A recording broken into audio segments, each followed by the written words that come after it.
Cinta Andara episode 9. Evan Pov. Hari ini berlangsung membosankan untukku. Rapat menjadi berantakan karena aku tidak konsentrasi pada rapat tersebut. Entah apa yang ada dalam otakku, aku tak tahu. Yang pasti aku selalu mendengar tangisnya dalam telingaku. Ini sedikit gila. Aku tidak pernah mengalami hal yang seperti ini. Apa tadi pagi aku sedikit keterlaluan?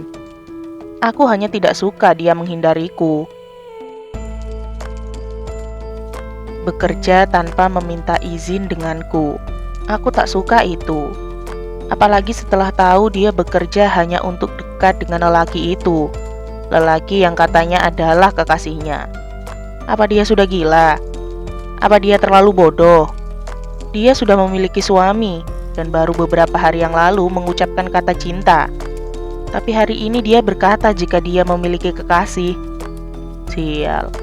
Akhirnya aku mengatakan kata-kata itu.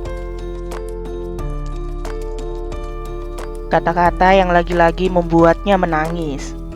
Baik, pergilah. Berbahagialah dengan dia. Dengan begitu kita bisa cepat-cepat berpisah. Dan aku pergi meninggalkannya begitu saja. Aku sempat mendengar tangisnya, isakannya, dan entah kenapa sekarang itu terngiang-ngiang di telingaku. Apa aku sudah keterlaluan? Apa aku harus meminta maaf? Ayolah, aku sudah menyakitinya semenjak 2 tahun terakhir. Apa hanya karena kata-kata itu aku harus meminta maaf? Tentu saja tidak. Aku melihat ke arah jam tanganku. Waktu sudah menunjukkan pukul 3 sore. Sedangkan aku mempunyai janji temu dengan Amanda jam 5 nanti. Manda adalah satu-satunya teman atau sahabat terdekatku. Dia sahabat dari Lita. Dia menyayangi Lita, dan tentunya aku harus menyayanginya juga. Aku bergegas pergi. Tapi sebelumnya aku akan ke makam Lita terlebih dahulu. Aku merindukannya. Banyak bercerita dengan Lita membuat hatiku semakin tenang. Apa yang kuceritakan? Tentu saja tentang istri bodohku itu. Dan aku baru menyadari jika selama ini hanya daralah topik yang kubicarakan dengan Lita. Seakan-akan Lita sebagai teman curhatku untuk menghadapi Dara. Ya, kuakui, Dara memang sedikit banyak menyita pikiranku. Aku berusaha sedingin mungkin terhadapnya dan juga memberi jarak untuknya karena aku memang tak ingin terlalu dekat dengannya. Kenapa? Aku sendiri tidak tahu. Aku hanya tidak ingin hatiku berpaling kepadanya karena bagaimanapun juga, bagiku hanya Lita yang pantas memiliki hati ini. Aku mempercepat laju mobilku ketika memasuki jalan tol. Walau ini masih jam 4, tapi aku ingin pulang dulu sebelum menemui Manda. Tanpa kusangka, tiba-tiba ada seekor hewan berlari menyeberang tepat di depan mobilku. Entah itu kucing, musang, atau anjing liar. Yang ku tahu saat itu adalah dengan paniknya aku membanting setir ke kiri. Laju mobilku yang di atas rata-rata semakin memperburuk keadaan. Belum lagi kepanikan yang melandaku.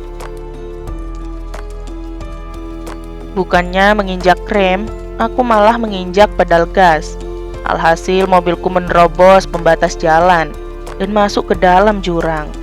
Aku terguling-guling di dalam mobilku. Menggunakan sabuk pengaman sedikit mengurangi resiko parahnya keadaanku. Tapi tentu saja aku tetap terluka. Aku merasakan sengatan yang amat sangat menyakitkan di lengan kananku. Dia patah, sedangkan mobilku masih tak berhenti terguling-guling dan aku meringis kesakitan. Kapan ini akan berakhir? Apa aku akan selamat? Dan setelah pernyataan itu ada sedikit kebimbangan melandaku. Aku ingin mati, karena mati akan membawaku kepada Lita, kekasihku. Tapi Tuhan, berikan aku sedikit waktu supaya Dara bisa menemukanku. Saat itu terjadi, Aku hanya ingin meminta maaf kepadanya karena sudah menyakitinya selama ini. Satu-satunya orang yang ingin kutemui saat aku sekarat hanyalah Dara. Aku ingin meminta maaf padanya. Lalu tiba-tiba, boom. Mungkin bodi depan mobilku ini sudah menabrak dasar jurang. Aku tak tahu karena setelah benturan itu tak ada lagi apapun yang dapat kuingat. Semuanya gelap, sepi, dan aku merasa sendiri. Apa Tuhan mengabulkan doa pertamaku untuk mati dan bertemu dengan Lita? Jika benar, itu tandanya doa keduaku tak terkabul. Aku tak akan bisa meminta maaf kembali pada Dara. Aku tak akan melihat wajah cantiknya lagi, dan entah kenapa itu membuat hatiku sedikit nyeri. Mas, ini hari pertama aku masuk ke kantor. Di sana tidak nyaman. Aku membutuhkanmu, Mas. Kembalilah. Aku mendengar suara Dara. Dia terdengar begitu tersiksa, tapi aku tidak bisa melihatnya. Ada apa ini? Sudah 1 bulan kamu meninggalkanku. Apa memang ini keinginanmu? Kembalilah. Lagi-lagi aku mendengar suaranya yang pilu. Apa kamu tahu jika aku yang mencukur kumismu, menyeka seluruh tubuhmu, dan aku sendiri pula yang menggantikan pakaian untukmu? Kamu sudah seperti bayi besarku, Mas. Kembalilah. Bangunlah. Dan selalu seperti itu. Sesekali aku dapat mendengarnya, tapi aku tak bisa melakukan apapun. Aku lemah, sangat lemah. Bahkan untuk membuka mata saja aku sangat lelah. Tak ada semangat untuk sembuh kembali. Aku berjalan dengan langkah gontai. Di mana ini? Melihat ke arah tubuhku, aku masih utuh. Tanganku yang patah saat itu bahkan seperti tak terluka sedikit pun. Kecelakaan tadi bagaikan mimpi, sedangkan di sini bagaikan kenyataan. Saat ini, aku mengenakan kemeja putih dan celana putih. Kemeja ini terlihat sedikit kebesaran, tak seperti kemejaku pada umumnya yang selalu terlihat pas body dan modis. Sedangkan celana putih ini pun sedikit aneh. Aku tak pernah memiliki celana putih sebelumnya. Aku juga bertelanjang kaki. Tak ada sepatu yang menghiasi kakiku seperti biasanya. Aku menginjak rumput hijau nan indah. Hawanya terasa sangat sejuk. Banyaknya kabut memperindah suasana dan membuatnya terasa semakin sejuk. Aku melihat seorang gadis datang menghampiriku. Gadis yang selama ini kurindukan, kekasihku, Lita. Dia terlihat begitu nyata, tak samar seperti pada mimpi-mimpiku sebelumnya. Bagaimana kabarmu, Kak? Tanyanya lembut. Aku baik, bahkan lebih baik dari sebelum-sebelumnya. Jawabku sedikit semangat. Mau ikut denganku? Tanyanya sambil mengulurkan tangan. Aku menatapnya dengan tatapan tanda tanya. Kita jalan-jalan sebentar di sini. Jawabnya lagi. Dan aku pun mengangguk. Kuterima uluran tangannya dan aku benar-benar terkejut dibuatnya. Jika selama ini dalam mimpiku aku sama sekali tak bisa menyentuh dan merasakannya, maka kali ini dia benar-benar begitu nyata untukku. Tangannya nyata, bahkan aku pun merasakan kelembutannya. Kak Revan, kenapa bisa sampai di sini? Tanyanya masih dengan mengajakku berkeliling. Aku juga tidak tahu. Apa Kak Revan melihat dia? Tanyanya yang kali ini sudah menunjuk pada seorang anak perempuan kecil yang sedang naik ayunan. Dia siapa? Dia putri kita, Kak. Kami sangat bahagia di sini. Katanya sambil menatapku sungguh-sungguh. Aku pun kembali menatapnya. Benarkah ini nyata? Ya Tuhan, aku bahkan merasakan kebahagiaan yang sangat mendalam saat mengetahui ini nyata. Kupeluk erat-erat tubuhnya, sesekali mencium puncak kepalanya. Astaga, sungguh, aku sangat bahagia dengan semua ini. Apakah Revan tidak menyesal berada di sini? Tanyanya kemudian. Tentu saja tidak. Aku sangat bahagia. Tapi sepertinya ada yang mengganjal pikiranmu, Kak. Aku Aku sepertinya harus menemui Dara. Dan entah kenapa aku bisa mengucapkan kalimat tersebut. Maksudku, aku harus meminta maaf padanya dulu sebelum aku benar-benar pergi, kataku lagi. Oh, Dara, gadis yang selalu kamu ceritakan padaku. Sepertinya dia gadis baik. Dan entah kenapa bayangan Dara sedikit muncul dalam benakku. Ya, dia gadis baik, tapi bodoh. Dia mengabdi padaku layaknya seorang pelayan pribadi, padahal aku selalu mengabaikannya. Kataku mulai bercerita, dan cerita-cerita tentang Dara langsung meluncur begitu saja dari bibirku. Kamu merindukannya, Kak?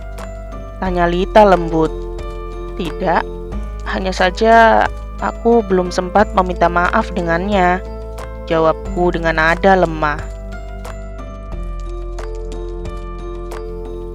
Kembalilah, Kak, katanya kemudian yang sontak membuatku terkejut. Apa yang kamu katakan?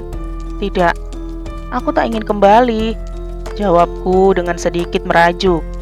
Lita menatapku dengan tersenyum. Dia menangkup kedua pipiku dan mulai berbicara. Lihatlah dirimu, Kak. Kamu terlihat kesakitan, katanya kemudian. Aku kesakitan karenamu, jawabku cepat.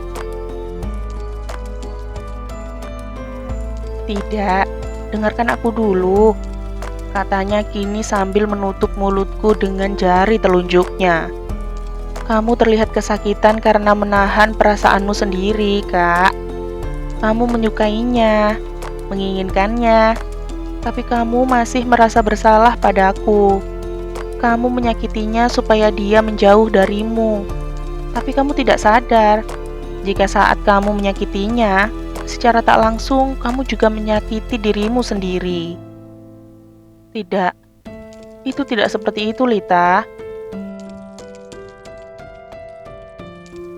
Kak, lihatlah jauh ke dalam dirimu. Kamu selalu membicarakannya saat mengunjungiku. Kamu selalu bercerita tentangnya. Kamu bahkan tak sadar jika sedikit demi sedikit dia sudah merebut perhatianmu. Kamu tak sadar jika secara tidak sengaja dia masuk ke dalam hatimu. Itu sebabnya kenapa wajahku selalu terlihat samar saat berada dalam mimpimu. Karena dengan tak sengaja, kamu menggantikan posisiku dengan dirinya. Tidak, bukan itu yang terjadi. Kembalilah, Kak. Berbahagialah. Aku masih akan tetap menunggumu di sini dengan putri kita. Tapi waktumu bukan sekarang. Dia lebih membutuhkanmu. Tapi aku membutuhkanmu. Tidak. Yang kamu butuhkan adalah dia, bukan aku. Dia yang selalu merawatmu selama ini. Kembalilah. Bayangan diri Lita menghilang sedikit demi sedikit. Taman yang kuinjak ini pun sekarang juga menghilang sedikit demi sedikit. Aku seperti berdiri di ruang hampa. Hitam, gelap, pekat, mengerikan, dan aku hanya seorang diri. Tiba-tiba aku mendengar suara itu lagi. Suara Dara.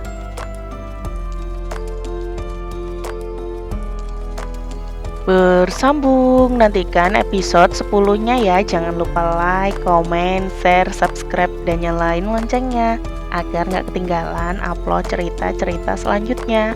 Bye-bye.